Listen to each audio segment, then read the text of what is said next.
तो गाइस कैसे हैं आप सब लोग। बीस्ट एम्परर के एपिसोड 14 के साथ हाजिर हो। तो लास्ट एपिसोड के एंड पे हमने देखा था कि यहाँ पर सिस्टर जुई को बीस्ट पांडा मिल जाता है, लॉर्ड पांडा मिल जाता है और वो यहाँ पर उसे अपना कॉर्नर बना लेती है। तो ज़ेंगी कहती है कि तुमने यहाँ पर कर लिया, अब तुम्हें बहुत ज़्यादा बधाई हो, तुम्हें यहाँ पर एक लॉर्ड लेवल का बीस्ट मिल गया है। तो वो खुद यहाँ पर सोच रही होती है कि मुझे समझ नहीं आ रही कि यहाँ पर हुआ क्या, जबकि वो दोनों से कहते हैं कि हमारे बीस्ट मास्टर यानी बीस्ट एम्परर ने यहाँ पर तुम्हारे बारे में कहा था ना कि तुम्हारा जो स्पिरिचुअल ओरिजिन है वो बहुत ज़्यादा खास है और तुम यहाँ पर बहुत ही महान काम करने के लिए बनी हो। साथ ही हमारे ल्यू फेंग को साइड के ऊपर से बीस्ट की आवाज आती है। वो साइड के ऊपर देखता है तो वहां पर फायर फॉक्स और आइस फॉक्स दोनों बैठी होती हैं और वो उसके सामने वहां पर आऊ आऊ कर रही होती है। तो वहां ल्यू फेंग कहता है कि लगता है जो मुझसे कुछ कहना चाहती हैं और इसी के साथ ही फायर फॉक्स जो होती है वहां पर आइस फॉक्स के सर में मारती है, फिर साथ ही रस्सी के साथ उसको बांधती है, फिर रस्सी के साथ बांधकर उसको पीटना शुरू कर देती है और फिर साथ ही वो दोनों उसके सामने रोना शुरू कर देती हैं। तो वहां ल्यू फेंग कहता है कि लगता है कि हमें यहाँ पर ये बताना चाहती है कि इनके मास्टर को किसी ने पकड़कर बांध रखा है और उसे पीट रहे हैं। तो हमारी सिस्टर जू कहती है कि यहाँ पर इन दोनों को इस मार्केट में क्यों बेचा गया है, क्योंकि ये तो उस लड़के उस मोचवान की बीस्ट है, फिर यहाँ पर इनको क्यों बेचा गया होगा।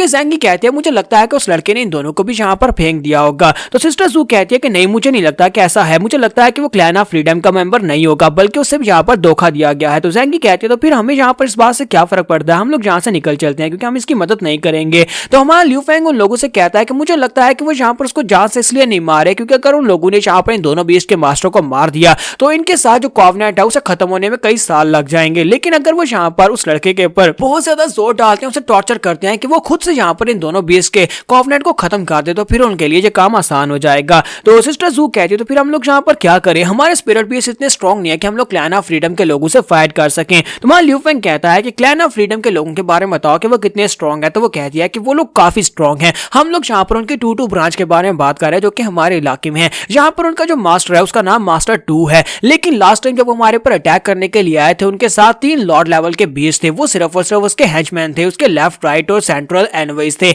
और उनका मास्टर खुद वहां पर अपीयर भी नहीं हुआ था। हो सकता है कि उसके पास ज्यादा पावरफुल बीस्ट हो। वहां ल्यू फेंग कहता है कि मेरे साथ आओ, हम पहले जाकर अपने क्लैन में वापस जाकर कुछ लेते हैं क्योंकि मेरे पास कुछ ऐसा है जो कि तुम्हें देखना चाहिए। और इसी के साथ ही वो लोग क्लैन में वापस आ जाते हैं। जब वो वापस आते हैं तो ल्यू फेंग अपने डॉर्मेटरी रूम के अंदर से जाकर एक पेपर लेकर आता है और कहता है जब मैं रात को यहाँ पर सो रहा था तो सुबह के वक्त स्पाइक करते हुए मुझे ग्राउंड के ऊपर से ये चीज मिली, मुझे लगता है कि ये बहुत ज्यादा खास है। तो इसी के साथ ही वो लोग उस पेपर को ओपन करते हैं। सिस्टर जूस को पढ़ रही होती है और कहते हैं कि ये तुम्हारे ग्रैंड मास्टर की तरफ से एक नोट है, ग्रैंड मास्टर ने इसके नीचे लिखा हुआ है कि हमें यहाँ पर तीसरे पेड़ के नीचे गड्ढा खोदना होगा, उसके अंदर में कुछ मिलेगा जो सेक्टर के लिए है। और इसी के साथ ही वो तीसरे पेड़ के नीचे चले जाते हैं, वहां पर गड्ढा खोदते हैं तो वहां पर सुने एक बॉक्स मिलता है और उसके ऊपर एक पेपर पड़ा होता है। तो सिस्टर जू जो होती है उस पेपर को भी पढ़ती है, वो कहती है कि यहाँ पर इसके अंदर लिखा हुआ है, मेरे बारे में लिखा हुआ है। ल्यू फेंग ने अपनी पास्ट लाइफ में इस नोट के ऊपर लिखा था, तो वहां पर लिखा होता है कि अगर तुम लोग इस नोट को पढ़ रहे हो तो इसका मतलब यह है कि मैं मर चुका हूं, लेकिन तुम लोग यहाँ पर इस बारे में ज्यादा उदास मत होना, ये मत सोचना कि तुम्हारा मास्टर यहाँ पर तुम्हें इस हालत में छोड़कर चला गया। मुझे पता है कि मेरे जाने के बाद तुम्हें बहुत ही बुरी तरह से बहुत ही बुरी सिचुएशन को फेस करना पड़ेगा, लेकिन प्लीज मुझे माफ कर देना। लेकिन यहाँ पर उम्मीद का दामन मत छोड़ना, तुम लोग यहाँ पर लिंग जाओ क्लैन को खुद भी आगे बढ़ा सकते हो, मेरे बिना भी इस क्लैन को तुम लोग आगे बढ़ा सकते हो। यहीं पर इस बॉक्स के अंदर मैंने तुम्हारे लिए बहुत कुछ छोड़ा है, उम्मीद करता हूँ कि तुम लोग यहाँ पर इसके साथ अपने बीस्ट को पावरफुल बना सकते हो, दोबारा से लिंग जाओ क्लैन को खड़ा कर सकते हो। और ये मत सोचना कि मैं तुम्हें छोड़कर चला गया हूँ, मैं यहीं पर तुम्हारे साथ ही हूँ, हर वक्त मैं तुम्हारे साथ ही रहूंगा। इसके साथ ही वो लोग इस बॉक्स को ओपन करते हैं। जब वो बॉक्स को ओपन करते हैं तो उसके अंदर बहुत सारी बीस्ट पिल पड़ी होती हैं। तो वो कहती है कि इसके अंदर तो बहुत सारी बीस्ट पिल पड़ी हुई हैं, इनको यूज कैसे करना है। तो वहां पर उसके अंदर पेपर होता है जिसके ऊपर तरीका भी लिखा होता है। तो नेक्स्ट में 2-2 ब्रांच का दिखाया जाता है, क्लैन ऑफ फ्रीडम का, जहां पर उन लोगों ने मोचवान को बांध रखा होता है, साथ उसके ऊपर थंडर के साथ अटैक कर रहे होते हैं और उसे बहुत ही बुरी तरह से पीट रहे होते हैं। तो लॉर्ड 2 से कहता है कि जल्दी से यहाँ पर हार मान लो, दोनों बीस्ट के साथ कॉवेनेंट खत्म कर दो। तो वो कहता है कि नहीं, मैं ऐसा नहीं करूंगा, क्योंकि अगर मैं ऐसा कर दूंगा तो फिर तुम मुझे उसी वक्त मार डालोगे, क्योंकि उसके बाद तो मेरा कोई यूज नहीं रहेगा। तो वो उसे कहता है तुम काफी ज्यादा समझदार हो, अब जबकि तुम्हें पता है कि तुम मरने वाले हो तो फिर यहाँ पर जल्दी करो ना। इसके साथ ही मास्टर 2 को बाहर से आवाज आना शुरू हो जाती है जैसे कि उनके लोगों के ऊपर अटैक हो रहा हो।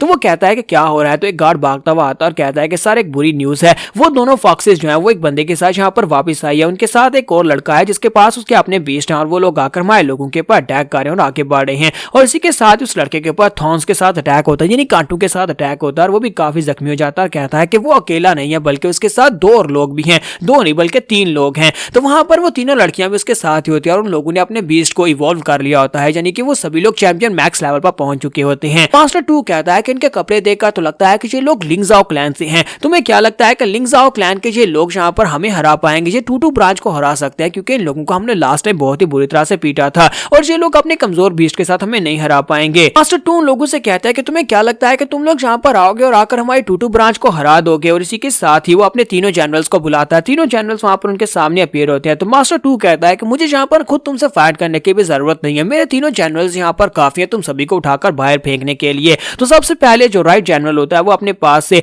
अपने बीस्ट को रिलीज करता है और कहता है कि मेरा बीस्ट यहाँ पर तुमसे बात करना चाहता है। जब किसी के साथ ही लॉर्ड पांडा को दिखाते हैं कि वो जो पांडा चान होता है वो जल्दी से भागता हुआ साइड के ऊपर चला जाता है। तो वो लोग कहते हैं कि अब ये कहां पर जा रहा है। तो पांडा चान जो होता है वो जाकर मोचवान के करीब पहुंच जाता है। मोचवान के मुंह पर जाकर एक जबरदस्त पंच मारता है। तो वो जाकर फिर साथ ही उसके गले में रस्सी डालता है और उसे खींचना शुरू कर देता है। तो सिस्टर जूही से कहते हैं कि पांडा चान प्लीज ऐसा मत करो, ये यहाँ पर अपना बदला लेने का वक्त नहीं है। जबकि पांडा चान उसकी तरफ घूर कर देखता है। तो सिस्टर जूही कहती है कि यहाँ पर मास्टर कौन है और यहाँ पर इसका कॉवेनेंट कौन है, मुझे समझ नहीं आ रही क्योंकि ये मेरे कंट्रोल से पूरी तरह से बाहर है। और इसी के साथ उसके पीछे जो होती है वो दीवार टूटती है और इसी के साथ ही सिस्टर जूही वहीं पर गिर जाती है। यहाँ पर उसके सामने जो जनरल होता है उसने अपने बीस्ट को रिलीज किया था और उसके बीस्ट का नाम डायमंड गोलम होता है। तो डायमंड गोलम जिसकी बॉडी डायमंड से बनी होती है वहां पर उसके ऊपर अटैक कर रहा होता है। तो उसे कहता है कि लड़की अब जहां पर तुम मरने वाली हो। और इसी के साथ वो फिर से उसके ऊपर अटैक करता है। जैसे वो अटैक करता है तो लॉर्ड पांडा उसके सामने आकर खड़ा हो जाता है और उस डायमंड गोलम के पंच को ब्लॉक कर लेता है। लेकिन उसे ब्लॉक करने में काफी दिक्कत हो रही होती है। और इसी के साथ ही वो लॉर्ड पांडा जो होता है वो अपनी मास्टर को उठाकर पीछे फेंक देता है और फिर साथ ही वहीं पर उसके साथ फाइट करना शुरू करता है। लेकिन डायमंड गोलम जो होता है उसके मुंह पर एक जबरदस्त पंच मारता है। सिस्टर जूही कहती है कि ये इतना भी अच्छा नहीं है, मुझे लगता है कि मुझे यहाँ पर शांत रहकर इस सिचुएशन को ऑब्जर्व करना होगा और यहाँ पर पांडा चान की मदद करनी होगी मुझे यहाँ पर, क्योंकि मैं उसकी मास्टर हूँ, मुझे उसे बताना होगा कैसे फाइट करनी है। तो वो उसे कहते हैं कि अपने पेंटिंग स्किल्स को यूज करो, यहाँ से भागो। लेकिन लॉर्ड पांडा जो होता है वहां पर उसकी बात सुनने के बाद थूक देता है। फिर साथ ही वहां पर सामने डायरेक्ट फाइट करने के लिए चला जाता है। वो गुस्से के साथ जाकर गोलम को एक जबरदस्त पंच मारता है। सिस्टर जूही कहती है कि ये क्या हो रहा है, ये तो मेरी बात को सुन ही नहीं रहा। और सिस्टर जू से कहती है कि तुम्हें यहाँ पर उसके एक्शंस को देखकर उसे कंट्रोल करने की कोशिश करनी चाहिए, उसे समझने की कोशिश करो। और इसी के साथ ही वो सोच रही होती है कि मैं यहाँ पर इसको कैसे कंट्रोल करूं, मैं इसे कैसे समझूंगी। ये पांडा तो यहाँ पर किसी भी तरह से मेरी बात को सुन ही नहीं रहा। पांडा वहां पर बहुत ही बुरी तरह से जख्मी हो जाता है। लेकिन इसके साथ ही वहां पर उसके साथ डायरेक्टली फाइट करने की कोशिश कर रहा होता है क्योंकि वो डायमंड गोलम उसकी बॉडी डायमंड की बनी और बहुत ज्यादा हार्ड है। तो पांडा उसको नुकसान नहीं पहुंचा पा रहा होता। तो जनरल उसे कहता है कि बेवकूफ पांडा कहीं के, तुम्हें क्या लगता है कि तुम यहाँ पर अपनी फ्लैश की बॉडी के साथ इसकी डायमंड की बॉडी को हरा सकते हो। तो पांडा इसी के साथ फिर से चिल्लाता हुआ उसके साथ अपने सींग को जाकर टकराता है। जबकि दूसरी तरफ उस लड़के मोचवान को दिखाता है कि वो भी आजाद हो जाता है और वो अपनी जैकेट पहनता है और कहता है कि मैं काफी ज्यादा लकी हूँ, मैं यहाँ पर से निकल चलता हूँ। जबकि ये लोग यहाँ पर फाइट कर रहे हैं। जैसे वो जाने लगता है उसकी दोनों फॉक्सेस भागती हुई उसके पास आ जाती हैं। तो वो कहता है कि तुम दोनों यहाँ पर क्या कर रही हो।